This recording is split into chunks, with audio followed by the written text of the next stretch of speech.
Big Boss season மாதிரி நம்ம Tamil film இண்டஸ்ட்ரியில டைவர்ஸ் சீசன் வந்திருக்கு. இதுக்கு என்ன காரணம்? டிப்ரெஷனுக்கு மெயின் காரணம் வயிறு தான் அப்படின்னா உங்களால நம்ப முடியுதா?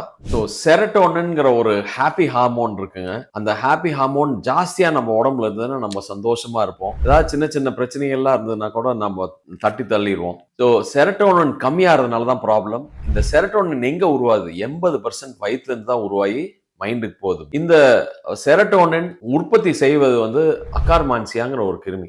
அகார்மான்சியா டெஸ்ட் பண்றதுக்கான கிட் தான் இது. இது மோஷன் டெஸ்ட் பண்ணிட்டு அந்த மோஷன் சாம்பிள்ல வந்து அது கம்மியா இருந்ததுன்னா அதுக்கு தகுந்த மாதிரி நம்ம டேப்லெட் எடுத்துக்கலாம். என்னென்ன உணவுகள்ல இந்த அகார்மான்சியா இருக்குது? Grapes, berries, broccoli, cauliflower, flax seeds, chia seeds, இந்த மாதிரி உணவுகள் ப்ரீபயோட்டிக் ஃபுட்ல நிறைய அகார்மான்சியா இருக்குது.